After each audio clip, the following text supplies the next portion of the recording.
IPL 2025 अब अपने सबसे दिलचस्प और तनाव भरे मोड़ पर पहुंच चुका है। प्लेऑफ की दौड़ में सभी टीमें पूरा दम लगा रही हैं और कोई भी अब छोटी सी गलती नहीं करना चाहता। चेन्नई सुपर किंग्स और राजस्थान रॉयल्स जैसी बड़ी टीमें पहले ही इस टूर्नामेंट से बाहर हो चुकी हैं, जिससे बाकी बचे मुकाबले और भी ज्यादा अहम हो गए हैं। हर मैच अब एक फाइनल की तरह खेला जा रहा है, जहां हार की कोई गुंजाइश नहीं है। नमस्कार, आप देख रहे हैं 24 अड्डा न्यूज। मैं हूं साक्षी यादव।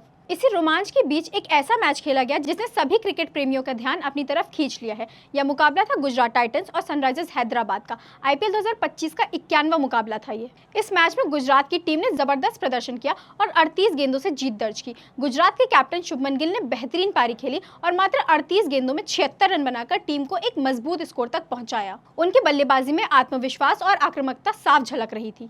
लेकिन मैच के दौरान एक ऐसा पल आया जिसने पूरे खेल का रुख बदल दिया और विवाद खड़ा कर दिया। 13वें ओवर की आखिरी गेंद में गिल रन लेने के चक्कर में रन आउट हो गए। जॉस बटलर ने गेंद खेली, हर्षल पटेल ने तुरंत थ्रो मारा और विकेट कीपर ने स्टंप्स गिरा दिए। लेकिन रिप्ले में ये क्लियर नहीं हो पा रहा था कि बेल्स गेंद से गिरी या विकेट कीपर के ग्लव्स से। कई बार रिप्ले दिखाए गए, लेकिन थर्ड अंपायर ने आखिरकार गिल को आउट दे दिया। गिल इस फैसले से काफी नाखुश दिखे और गुस्से में पवेलियन लौटे। मैच वहीं खत्म नहीं हुआ। असली ड्रामा तब शुरू हुआ जब गिल को डगआउट के पास मैच रेफरी से बहस करते देखा गया। वह बार बार यही कह रहे थे कि फैसला क्लियर नहीं था और थर्ड अंपायर को थोड़ा और सोच समझ निर्णय लेना चाहिए था। उनके हाव भाव से साफ दिख रहा था कि वे बेहद नाराज हैं। इसके बाद दूसरी पारी में भी उनका गुस्सा दिखा जब अभिषेक शर्मा को बॉल लगी और खेल कुछ मिनटों के लिए रुका। गिल को लगा कि इससे फील्डिंग का रिदम टूट गया है और उन्होंने अंपायर से बहस शुरू कर दी। आखिरकार अभिषेक शर्मा को खुद आकर उन्हें शांत कराना पड़ा।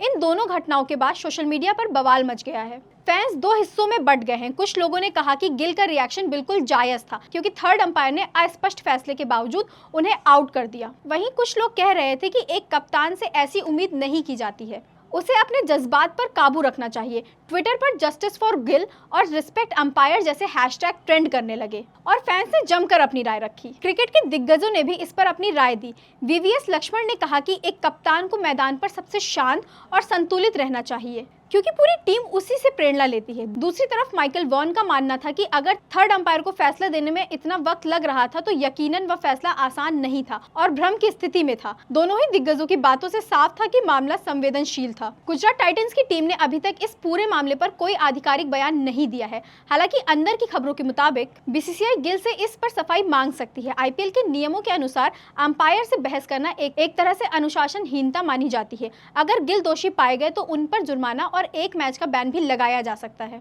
मैच के बाद गिल खुद भी प्रेजेंटेशन में इस मामले पर बात की। उन्होंने कहा, मेरे और अंपायर के बीच थोड़ी चर्चा हुई थी। जब आप मैदान में दिल और जान लगाकर खेलते हैं तो कभी कभी भावनाएं बाहर आ जाती हैं। मेरा मकसद किसी का अपमान करना नहीं था, बस उस वक्त की भावनाएं कुछ ज्यादा थीं। गिल ने साफ किया कि वो अंपायर के खिलाफ नहीं थे, लेकिन उन्हें लगा कि फैसला ज्यादा स्पष्ट होना चाहिए था। इन सब के बीच अगर गुजरात की बल्लेबाजी पर ध्यान दें तो टीम ने शानदार खेल दिखाया। शुभमन गिल, साई सुदर्शन और जॉस बटलर ने मिलकर ऐसा तालमेल दिखाया कि मैदान पर कोई गेंद बर्बाद नहीं होने दी। टीम ने पूरे 20 ओवर में सिर्फ 22 डॉट खेली, जो आईपीएल के इतिहास में सबसे कम में से एक है। गिल ने कहा कि हमने सिर्फ वही खेला जो हमारा नेचुरल गेम का हिस्सा है। पिच पर छक्के लगाना आसान नहीं था, लेकिन हमने एक दूसरे की गेम को समझते हुए स्कोर को लगातार आगे बढ़ाया। अब सबसे बड़ा सवाल यही है कि शुभमन गिल का गुस्सा जायज था या उन्होंने एक कप्तान की सीमाएं पार कर दी। क्या ऐसी भावनाओं को मैदान पर लाना टीम के मनोबल पर असर डाल सकता है? और क्या अंपायर का फैसला निष्पक्ष था? आप इस पूरे मामले को कैसे देखते हैं? क्या गिल के साथ गलत हुआ या अंपायर बिल्कुल सही थे? हमें कमेंट कर अपनी राय जरूर बताएं। और अगर आपको ये रिपोर्ट पसंद आई हो तो 24 अड्डा न्यूज़ को लाइक, शेयर और सब्सक्राइब करना ना भूलें।